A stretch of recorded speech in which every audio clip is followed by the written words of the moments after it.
it wasn't a fake computer video, and they did release some of those. I mean, it looked like Final Fantasy. It was that basic computer template. I mean, it looked like something like a Doom, the video game. It was. I mean, they've got some of those too. They're just completely fake robot talking head because they're so lazy and think we're so dumb. But the particular one is just a fat bin Laden whose nose suddenly got even bigger, sitting around drinking with young boys. And sounds like a lucky bin Laden to me. Yeah. So that's how dumb. And so they know that the average media person kind of buys into the false reality. The average media person just, even if they decide to have an awakening, suddenly their buddies say, "Oh, well, you're a kook." And then maybe their editor lets them run the story, but then it doesn't become a big national news cycle, so it's a dead issue. What bothers me about this stuff is like the amount of people you have to involve. There's hiding in plain sight, and then there's misinformation, but the amount of people you have to involve to make these things work, to me, is not created by these mass conspirators. It is created by conspiracy theorists who can't explain it any other way. Like, almost like, and I'm not going to obsess over JFK, I'm only mentioning that because that's probably the most famous of all conspiracy theories, is that in order to make their theory work, the Dallas Police Department has to be involved. There has to be a lot of people involved. Are you kidding? You know how corrupt the Dallas Police Department is? But there's no group of people that you can get. Ordinary American citizens. The higher levels is a whore-running, narcotics trafficking murder crew. Absolutely, but then they have to include the Warren Commission. The Dallas Police Department is the head of the Dixie Mafia for the entire South of the United States. But how do you keep so many of those people quiet? So many quiet. Earl Warren. People said the Warren what's Commission. What's the line from Scarface when the cop says, "I got 20 killers with badges, and when they hit, it hurts"? Okay, that was a great line from Scarface, but that doesn't explain why the Chief Justice of the Supreme Court would run a fraudulent operation for 9 months. Mm-hmm. Oh, really? Well, why did the other congressional study find that it was complete baloney? What Justice study? Earl Warren? Give me a break. What study do you mean? I'm not sure which one you mean. The other congressional study. Which one do you mean? No, they had the commission, in 79? The House Select Committee on Assassination did not find it was complete. The reason that what they said is 95% conspiracy. And I'll tell you exactly why they said that. They said that because of an acoustic expert who heard something which very, very much sounds like a fourth shot. And I'm just telling you, that was what it was. Hey, guys, can we just stop for just a minute? Because hold on, let me finish if I could, Alex. It's a big, important show. I understand, It was, hold on, Alex. I want to talk to you. Alex, hold on. It was a fourth shot acoustic for the House Select Committee on Assassination. And they said, by nature, if there's a fourth shot, there's a conspiracy. So I do believe your 95% truthful thing. None of it came from physical or medical evidence. Hey, listen, for the sake of argument, guys, let's do this. So he was CIA at secret bases and allowed to go to Russia and allowed to defect back when no one else would be and left alone. And so what? He got an office in between the CIA and FBI in New Orleans. And so what? When he was in Boy Scouts, he was recruited into a Pentagon program in South Texas. And let's just forget all that. Everything's fine. The government loves us. Let me just tell you about some things that are admitted, if I may. I'm only talking about the acoustic evidence the House Select Committee on Assassination. Let's just say, okay, for the sake of argument, let's just say that he was a lone gunman and everything's fine, okay? All right, everything's fine. Lone gunman, you're yes, right. everything's fine, though. Listen, you're right. Let's just say, for me, the JFK thing is 100% inside job, and we have so much proof. It's a ridiculous But honestly, Alex, I'm listening to what you're saying. I mean, and you make some good points and some very compelling points, but I haven't heard anything that contradicts other evidence that I think is strong evidence. All right, well, let me just say this, because you have a large audience, and it's important for them to know that I have made 25 films, and they're all free.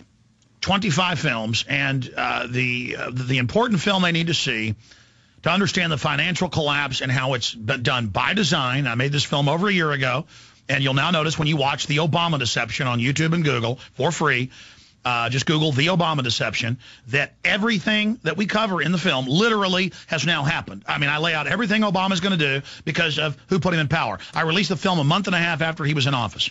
Okay, people need to go watch for free End Game Blueprint for Global Enslavement. End Game Blueprint for Global Enslavement.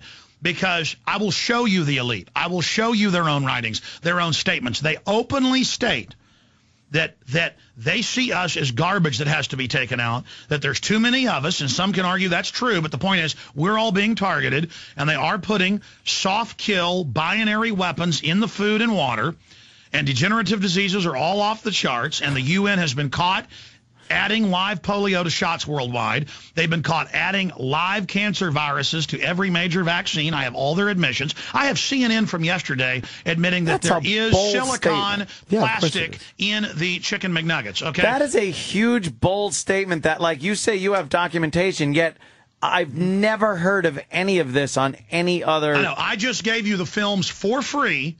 That in-game blueprint for global enslavement. Sir, earlier when I started the show, I mean, when you first had me on, I gave you John P. Holdren, Ecoscience, Population, Resources, Environment.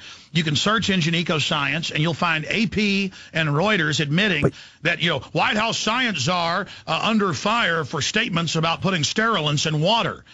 Yes, sir, what I'm telling you is the truth. And what I'm telling you is I mean, look. How do we know you're not a misinformation? Like, almost like you could very much be a disinformation guy who is throwing out crazy things to take the focus. That's why you need to check I'm not saying you are, but you understand what I mean? Yeah, well, here's the deal. Here's the deal. Trust but verify. I'm begging people to just simply... In fact, Jaron, you're out there. I can't remember the exact headline. We're lining them up again. Top EPA scientists say fluoride deadly. Will you print me some mainstream articles on that or give me that press release? Here's the issue. I had them on in 2000. I had them on in 2005. Now they're sending more certified letters to the EPA, Environmental Protection Agency scientists, FDA scientists by the thousands, EPA and FDA, top toxicologist, you name it. I mean, PhDs, the vast majority, he just gave it to me, they have come out with press release after press release and with peer-reviewed papers saying we are the majority. The head of the FDA union in 2005 testified before Congress. You can search engine this. You can have them on your show. And they explain that sodium fluoride in 1 part per million precipitates into the bones and more than doubles bone cancer in boys. Some studies quadruples. Let me continue. Attacks every organ and is also reduces fertility. And here's one of the press releases. EPA scientists and workers call for an end to water fluoridation because of cancer risk. And it is 100% a Pulitzer Prize-winning author. Okay. I understand what you're saying. That is fact that people can check on. Here's fact that is absolutely known because we live it on a daily basis.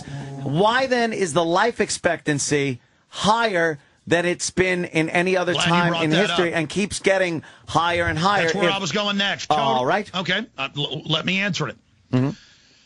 I can answer your question in about 5 minutes. Where is the closest old cemetery in your area? I don't know, but I could find it. Yeah. In front of Modell's. Okay, well, my family's been in Texas since 1829. We got Mexican land grants. And so the Joneses, the Johnsons, and the Browns all lived in the same area, and they intermarried. And I can go to family cemeteries in Teague, Texas, in Fairfield, Texas, in Buffalo, Texas, that have graves from 1829, 1830.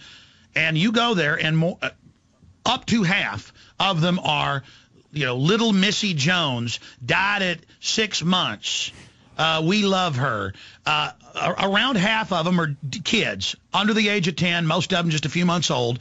And if you go to a cemetery with people from the 30s, 40s, and 50s, you will find that around 20%, again, that's a rough estimation, but a larger percentage of them are children.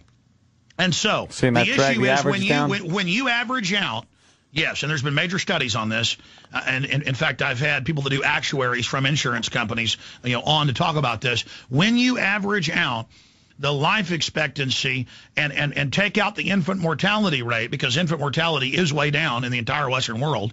I mean, a lot of women died in childbirth. I mean, the cemeteries are full of them. 15 years old, 20 years old. Women used to get married when they were 13. Yeah, and good old days.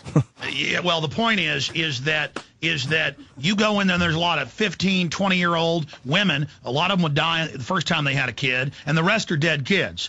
And so women aren't dying in childbirth like they did. Now, you take those out. The average person, depending on the year, you can look at the actuaries online. There's been major Harvard studies on this.